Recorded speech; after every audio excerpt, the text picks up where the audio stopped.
In a quiet valley, nestled between green hills, lay the small town of Harmony. The name was a perfect fit for the place. People there lived simple lives. They knew each other by name. They shared their food when gardens overflowed with vegetables. They helped mend fences when storms passed through. The children played together in the town square. Their laughter was a common sound, mixing with the bird song from the tall oak trees. The community was like a large, warm blanket, covering everyone with a sense of safety and belonging. Life moved at a slow, gentle pace, and everyone felt content with what they had. The heart of Harmony was its annual summer festival. Everyone looked forward to it all year. The townspeople would gather to share homemade pies and tell stories. Farmers brought their best crops to display. The children would perform a small play on a wooden stage built just for the occasion. It was a time of celebration, a time to remember that they were all connected. This festival was more than just a party. It was a symbol of their unity. It showed how much they cared for one another. Their bonds were strong, forged through years of shared joys and sorrows in the peaceful valley. Life in Harmony was predictable, but in a comforting way. The sun would rise over the eastern hill, painting the sky with soft colors. The baker would start his day, filling the air with the smell of fresh bread. The school teacher would ring the bell, calling the children to their lessons. People worked hard, but they also knew how to rest and enjoy the simple beauty around them. There was a rhythm to their days, a pattern that everyone understood and cherished. This shared rhythm was the music of their community, a song that everyone knew by heart. It was a life built on trust and mutual respect. No one in Harmony was very rich, but no one was poor either. They had what they needed, and that was enough. If a family's roof leaked, neighbors would come with hammers and wood. If someone fell ill, others would bring soup and company. This spirit of helping was the town's greatest treasure. It was not something you could hold in your hand or keep in a bank. It was a feeling, a deep understanding that they were all in this life together. This invisible thread connected every single person, making the entire town feel like one big family. Their wealth was not in money, but in each other.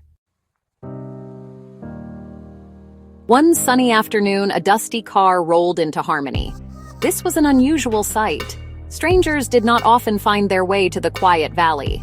Two brothers stepped out of the car. They were named Richard and Thomas. They smiled warmly at the curious townspeople. Richard was tall and spoke with a smooth, confident voice. Thomas was quieter, but his eyes were sharp and seemed to notice everything. They said they were looking for a peaceful place to start a new life. They wanted to escape the noise and hurry of the big city. The people of Harmony, always welcoming, invited them to the evening potluck. At first, the brothers were a model of kindness. They helped Mrs. Gable fix her garden gate. They offered to help the baker deliver his bread in their car. Richard told fascinating stories of city life, making the children listen with wide eyes. Thomas, though quiet, was always ready with a helping hand. The townspeople were charmed. They thought the brothers were a wonderful addition to their community. They saw them as men who understood the value of a simple, honest life. The brothers seemed to fit right in, like two missing pieces of a puzzle the town never knew it had. Richard and Thomas soon opened a small shop in the town square. They sold interesting goods from the city that the townspeople had never seen before. They also started offering small loans to people who needed a little extra money. They would say, "We are all neighbors here. We must help each other." People trusted them. A farmer might need money for new seeds before the harvest. A family might need help to fix their roof before winter. The brothers were always there with a smile and an open wallet. The townspeople felt grateful. They believed the brothers were making Harmony an even better place to live. The brothers quickly became important figures in the town. They attended every town meeting and offered clever suggestions. They donated money to help repair the old schoolhouse.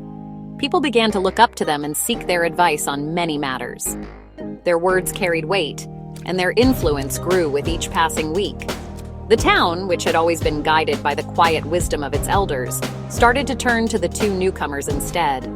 The gentle rhythm of Harmony was beginning to change, but no one seemed to notice the shift just yet. They were too busy admiring the brothers' generosity and charm. Slowly, a change began to creep over Richard and Thomas. It was subtle at first, like the first chill of autumn in the air. Their smiles did not seem to reach their eyes anymore. When the farmer came to repay his loan for the seeds, Richard told him the interest was higher than they had discussed. The farmer was confused, but Richard showed him a paper he had signed. The farmer, who could not read well, had trusted the brothers' words. He had to give them a small piece of his land to pay the new, higher amount. This was the first bitter taste of the brothers' true nature, a shadow falling over the sunny valley. The small shop in the square also started to change. The prices of the city goods went up. The brothers explained that it was because of costs in the city, but the townspeople started to feel uneasy. Thomas, who was once so helpful, became impatient. He would rush people and make them feel small if they could not afford the new prices. The shop, once a place of wonder, began to feel cold and unwelcoming. The brothers also started buying small plots of land from people who owed them money. They would offer a low price, saying it was the best they could do to help. The people, feeling trapped, often had no choice but to agree. The brothers' greed grew like a weed, choking the life out of the community's trust. They started a new business, buying crops from the farmers. They offered very low prices, knowing the farmers had nowhere else to sell their harvest. If a farmer refused, the brothers would remind them of the money they owed. One by one, the proud farmers had to sell their crops for almost nothing. The brothers would then take the crops to the city and sell them for a huge profit. They were no longer helping their neighbors, they were using them. The warmth of the community was being replaced by a cold, hard feeling of business. The town square, once a place of happy gatherings, became a place of quiet tension. People stopped lingering to chat. They would hurry past the brothers' shop with their heads down. Neighbors who had known each other for years started to look at one another with suspicion. Had they also made a deal with the brothers? Did they also owe them money? The invisible threads that held Harmony together were starting to fray. The laughter of children was heard less often. The town was becoming a collection of worried individuals, not a united community. The brothers' greed was a poison, and it was spreading. The final blow to Harmony came when the brothers announced their biggest plan. They had bought up so much land around the valley, including parts of the forest and the riverbank. Now, they revealed their intention to build a large factory. The factory would produce goods for the city, and they promised it would bring jobs and wealth. But the townspeople saw the truth. The factory would pollute their clean river. It would cut down the trees where their children played. It would destroy the quiet beauty of their valley forever. The brothers were not building the community. They were planning to tear it down for their own profit. The people of Harmony finally saw the brothers for who they were. The anger that had been simmering beneath the surface erupted. At a town meeting, the old baker stood up and spoke. He reminded everyone of the way things used to be. He spoke of the trust and kindness that had been their real treasure. Others joined in, sharing stories of how the brothers had tricked them. The community, broken and divided, found a single voice of protest. They refused to let their home be destroyed. They told the brothers they were not welcome anymore. But the brothers just laughed. They held the papers, the deeds to the land. They believed they had already won. But greed, in the end, consumes itself. The brothers had borrowed a massive amount of money from a city bank to fund their factory project. They were so sure of their success. When the townspeople refused to work for them and protested their plans, the project stalled. The bank grew impatient and demanded its money back. Richard and Thomas, who had put all their money into the land, had nothing to give. They had to sell everything they had acquired: the land, the shop, even their dusty car. They lost it all, just as quickly as they had gained it. Their greed had built a house of cards that a single breath of community spirit could blow down.